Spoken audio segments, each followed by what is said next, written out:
নমস্কাৰ বন্ধুসকল, মই সিদ্ধাৰ্থ শংকৰ কলিতা আৰু এটা নতুন ভিডিঅ' লৈ মই মোৰ চেনেল সিদ্ধাৰ্থ শংকৰ কলিতালৈ আপোনালোকক আদৰণি জনাইছোঁ। বন্ধুসকল, আজি বেছ কিছুদিন ধৰি একাংশ সংবাদকৰ্মী বন্ধুৰ কিছুমান ভুল বাতৰি পৰিৱেশনে জনসাধাৰণক বাৰুকৈ অস্বস্তিত পেলাইছে, গাহৰি খেতিয়কসকলক অস্বস্তিত পেলাইছে, জনসাধাৰণক আতংকিত কৰি তুলিছে।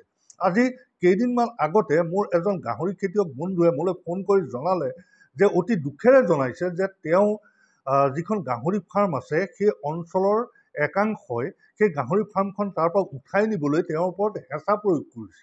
তাৰ দুদিনমান আগতে এটা বাতৰি ভুলভাৱে পৰিৱেশিত হ'ল যে সোয়াইন ফ্লুৰ ফলত বহুতো গাহৰিৰ মৃত্যু হৈছে। পেপাৰত এনেধৰণে পৰিৱেশিত হৈছিল আৰু কোনোবা এটা নিউজ চেনেল নে পৰ্টেলত তেনেধৰণে নিউজটো পৰিৱেশন কৰা হৈছিল। কিন্তু এইটো আটাইতকৈ ভুল কথা। সোয়াইন ফ্লু আৰু সোয়াইন ফিভাৰ এই দুটা বেলেগ বস্তু। সোয়াইন ফ্লু হ'ল H1N1 ভাইৰাছ। এই ভাইৰাছটোৱে মানুহক আক্ৰমণ কৰে। আৰু সোয়াইন ফিভাৰ এইটো হ'ল গাহৰিক আক্ৰমণ কৰে। আফ্ৰিকান সোয়াইন ফিভাৰ এটা গাহৰি মহামাৰী। এই বেমাৰটোৱে কেৱল গাহৰিক আক্ৰমণ কৰে। এই বেমাৰটো মানুহৰ গালৈ নাহে।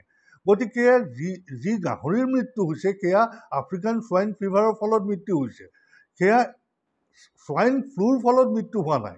আজিকালি সোয়াইন ফ্লু বুলি ক'লে যুৱ সমাজ সচেতন, তেওঁলোকে গুগলত চাৰ্চ কৰি চাই যে সোয়াইন ফ্লু কি বস্তু।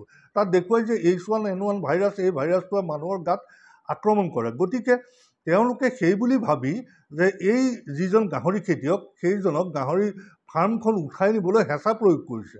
আচলতে মই এইখিনিতে এটা কথা কওঁ, সংবাদকৰ্মী একাংশ বন্ধুক মই ক'ব গৈছোঁ, মই একাংশ বুলি কৈছোঁ, সকলো নহয়, একাংশ বন্ধুক মই এইটো অনুৰোধ কৰোঁ যে আপোনালোকে বাতৰি এটা পৰিৱেশন কৰিবলৈ গ'লে প্ৰথমতে খৰচি মাৰি বিষয়টো জানি লওক যে African swine flu, swine fever নে কি, এই বিষয়টো ভালকৈ জানি লওক আৰু জানি লৈ বাতৰিটো পৰিৱেশন কৰক।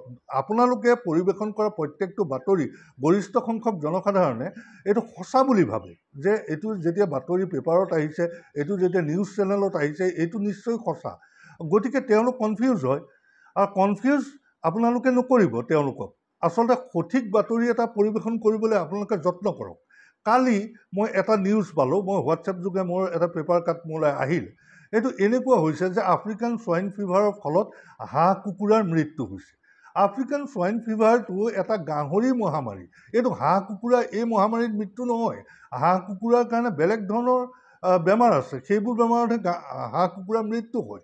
আৰু গতিকে আফ্ৰিকান সোয়াইন ফিভাৰৰ ফলত হাঁহ কুকুৰাৰ মৃত্যু বুলি কৈ দিলে, এনেধৰণৰ যে মনে সাজি এটা বাতৰি আপোনালোকে কেতিয়াও পৰিৱেশন কৰিবলৈ নাযাব। কাৰণ জনসাধাৰণ আচলতে সেইটো কনফিউজ হয় যে এইটো আচলতে মানুহ মৰেনে গাহৰি মৰেনে, ঠিক এনেকুৱা ধৰণৰ এটা সমস্যা হয়।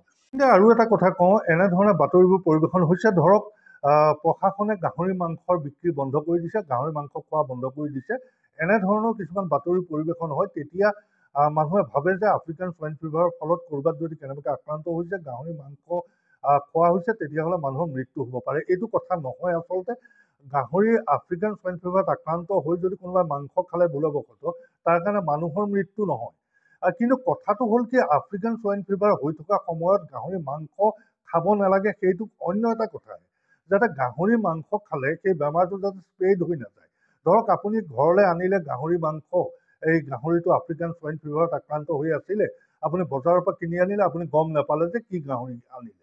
গতিকে অনাৰ পিছত যেতিয়া আপুনি যিটো পলিথিনত বা যিটো বেগত আপুনি কেৰি কৰি মাংসখিনি আনিলে, সেই মাংসখিনি আনি মাংসখিনি ধুই মেলি আপুনি চোৱা পাতনিত সেই পলিথিনটো পেলাই দিলে বা তাৰ যিখিনি তেজ আছিলে সেইবোৰ চব আপোনাৰ তেনেধৰণে চোৱা পাতনিত আপুনি দি দিলে। দি দিয়াৰ পিছত কি হ'ব, তাত কোনোবা মুৰ্গী, কুকুৰা, চৰাই ইত্যাদিয়ে যদি সেইবোৰ খাই গৈ কেনেবাকৈ গাহৰি গঁৰালত পৰেগৈ, তেতিয়াহ'লে তাৰ পৰা আকৌ আপোনাৰ গঁৰাললৈ আফ্ৰিকান সোয়াইন ফিভাৰৰ বীজাণু ট্ৰেভেল কৰিব পাৰে। গতিকে ঠিক সেই কাৰণেহে আচলতে গাহৰি মাংস খোৱাটো বন্ধ কৰা হয়। কিন্তু গাহৰি মাংস খালে মানুহৰ মৃত্যু নহয়। বন্ধুসকল, এতিয়া আহিছোঁ আমাৰ নিয়মীয়া প্ৰশ্ন উত্তৰ শিতান সংবিধানলৈ। আজি সংবিধান শিতানৰ প্ৰথম প্ৰশ্নটো লৈছোঁ, কৰিছে NP ক্ৰিয়েশ্যন। তেখেতে লিখিছে, দাদা মাইকী গাহৰিক কেনেধৰণৰ দানা দিব লাগে?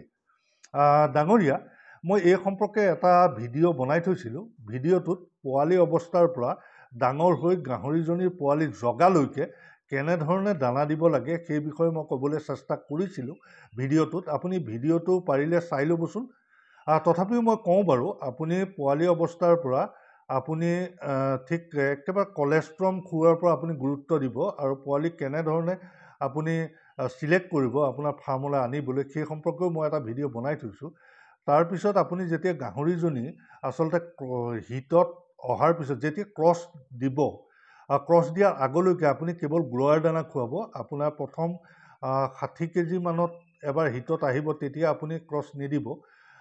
তাৰ 3 নম্বৰ হিটটোত আপুনি ক্ৰছ দিবলৈ চেষ্টা কৰিব। যেতিয়া ক্ৰছ দিব, ক্ৰছ দিয়াৰ পিছত প্ৰথম মাহটো দানা অলপ বেছিকৈ দিব, প্ৰায় 1.5 কেজিমানকৈ দিব। দিনটোত 3 কেজি দানা দিব। তাৰপিছত মাজৰ মাহটোত দানা অলপ পৰিমাণটো কমাই আনিব।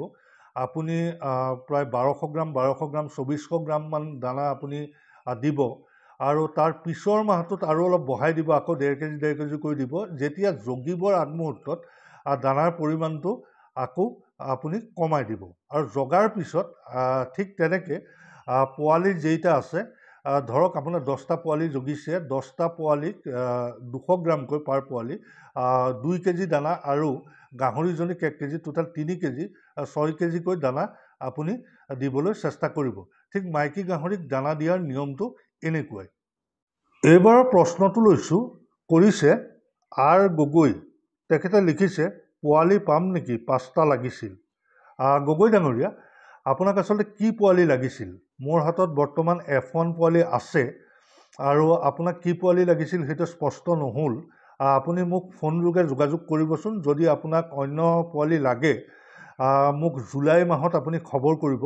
জুলাইত মোৰ পোৱালি জগিব জুনত, আৰু গতিকে জুলাই লাষ্টৰ ফালে বা আগষ্টৰ ফাৰ্ষ্টত মই আপোনাক পোৱালি দিব পাৰিম। গতিকে আপুনি মোৰ ফোন যোগে যোগাযোগ কৰিবচোন।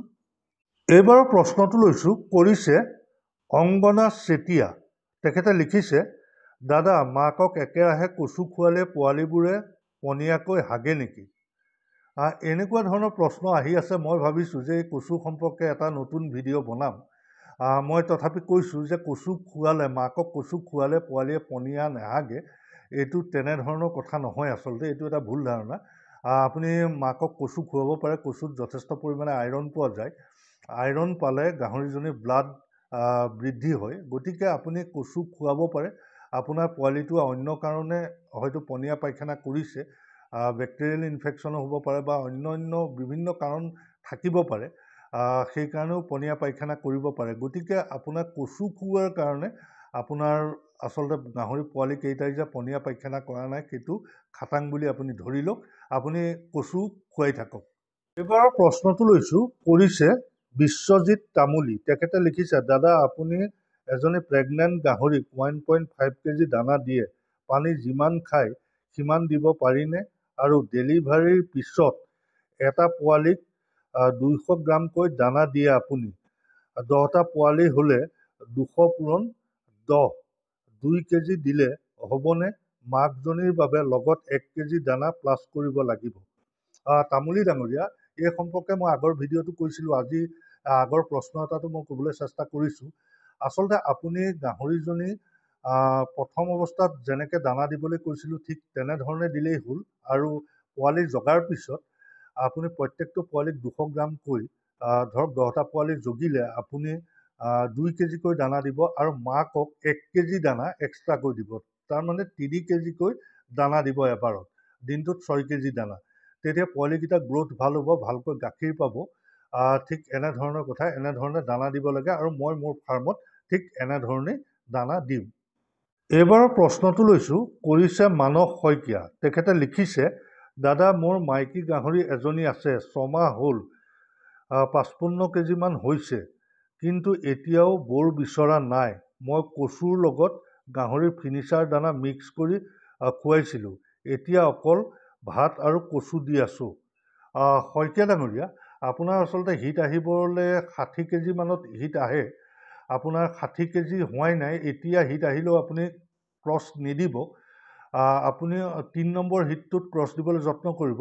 এজনী গাহৰি আচলতে 75 to 80 কেজিত ক্ৰছ দিব লাগে, তেতিয়া ভাল হয়। আপুনি এতিয়া ভাত আৰু কচু খুৱাই আছে যদিও মিনাৰেল মিক্সাৰ লগত খুৱাব।